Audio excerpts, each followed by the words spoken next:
22 अप्रैल से लेके और आज तक हमारे जितने भी लोगों ने अपनी शहादत दी है, चाहे वो पहलगाम के हों, चाहे हमारे सेना के हों, चाहे हमारे सिविलियन भाई हों, उन सबको मैं मेरी तरफ से श्रद्धांजलि देता हूं और आभार प्रकट करता हूं कि उन्होंने देश के लिए अपने प्राण न्यौछावर किए। पुलवामा में घटना हुई, ये पूरी तरह से इंटेलिजेंस फेलियर है। माननीय प्रधानमंत्री जी का कार्यक्रम था 19 अप्रैल का, इनपुट था कि ऐसी घटना हो सकती है। उसके बाद भी चाहे वहाँ जो भी जिम्मेदार थे, उन सब की ये भयंकर भूल थी।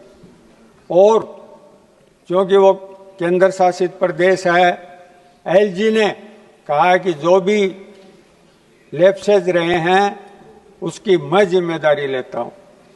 पर चूंकि केंद्र शासित प्रदेश है तो आप भारत सरकार एलजी के पीछे छुप के इस घटना से बच नहीं सकती। जो इस घटना की जिम्मेदारी है वो उनको माननी पड़ेगी, तय करनी पड़ेगी। और उसके लिए हमारे समय में ऐसी जब भी कोई घटना हुई तो उस पर एक्शन लिया।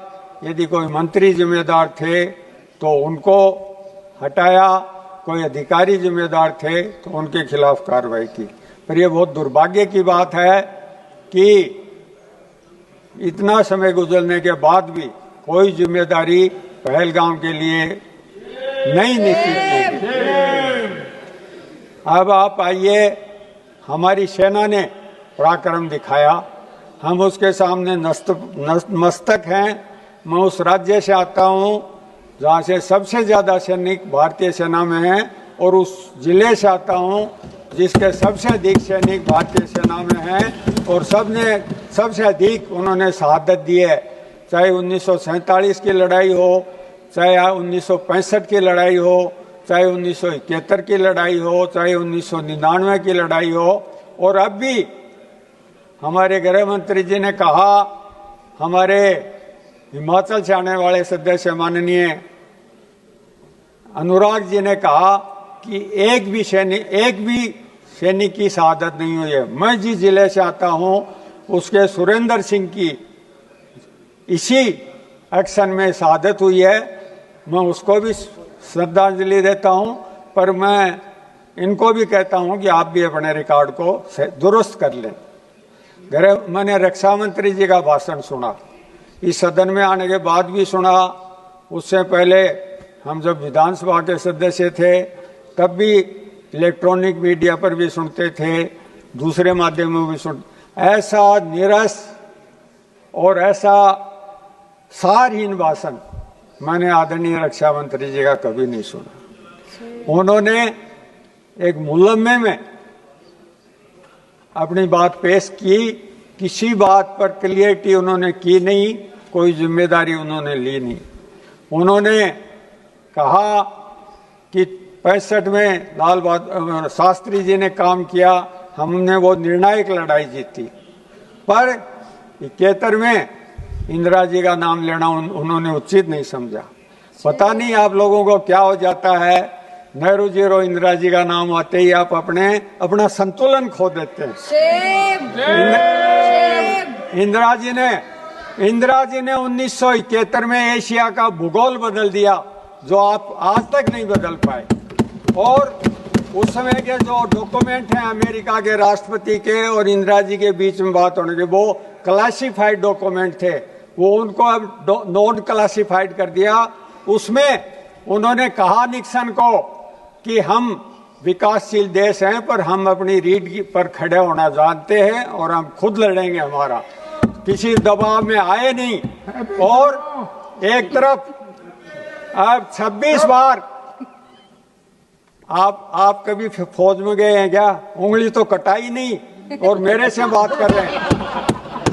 मैं तीसरी पीढ़ी उस परिवार से हूं जिसकी तीसरी पीढ़ी फौज में है। तो आप बोल, आगे क्या देख रहे हैं? आपने इंदिरा जी ने निक्सन को कहा कि हम विकासशील देश हैं, हो सकता है हम धनवान नहीं होंगे, पर हम हमारे रीढ़ की हड्डी पर हमको खड़ा होना आता है, हम लड़ेंगे। और उन्होंने धमकी दी कि हम 7वां बेड़ा भेज देंगे। 7वां बेड़ा हिंद महासागर में आया और उसके बाद 93,000 सैनिकों ने सरेंडर किया और हम वो युद्ध जीते और बांग्लादेश को अलग देश बनाया।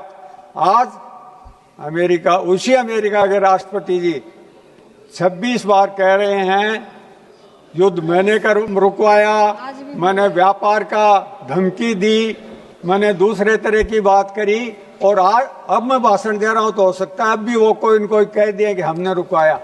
आपके यहाँ सिर्फ एक दिन हमारे विदेश मंत्री जी ने छोटा सा वक्तव्य दिया कि ऐसी कोई बात नहीं है।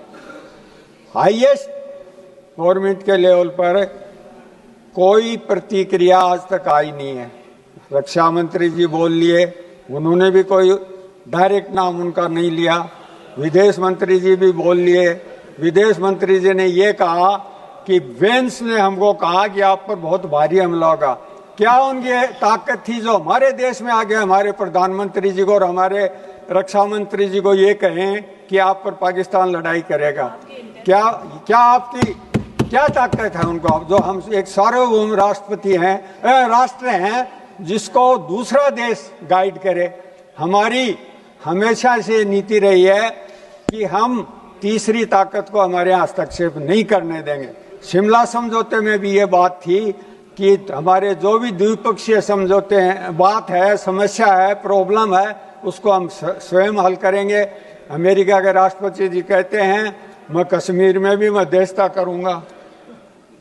आपने कहा है कि उनको हम आपसे जवाब चाहते हैं, आपने उनको ये अधिकार दिया क्या कि वो करेंगे, आपके यहाँ मध्यस्थता करेंगे? हमारी विदेश नीति थी जो नेहरू जी, फिर आपको तकलीफ होगी नेहरू जी का नाम आते ही, नेहरू जी से लेके चाहे वाजपेयी जी रहे, चाहे मोरारजी देसाई रहे, चाहे देवगौड़ा जी रहे, चाहे इंदिरा कौल गुजराल जी रहे, चाहे चंद्रशेखर जी रहे, चाहे वीपी सिंह जी रहे, सारे वो विदेश नीति हमारी कंटिन्यूटी पर एक चल रही थी। विदेश नीति पर हमारा कोई मतभेद नहीं था।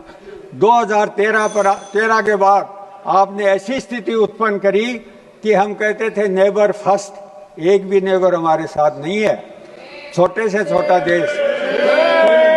पिछले दिनों, एक साल पहले मालदीव ने हमारी सेनाएं हटा दी वहां से कि सेना आप यहाँ से विड्रॉ करो, और इंडिया आउट का वहां नारा दिया गया।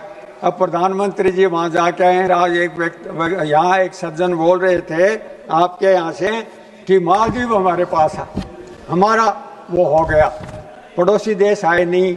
48 देश है मुस्लिम देश, हमारे टाइम में, इंदिरा जी के टाइम में, यूपीए के टाइम में, और जब भी जो कोई कॉन्फ्लिक्ट हुआ 45 देश हमारे साथ रहे।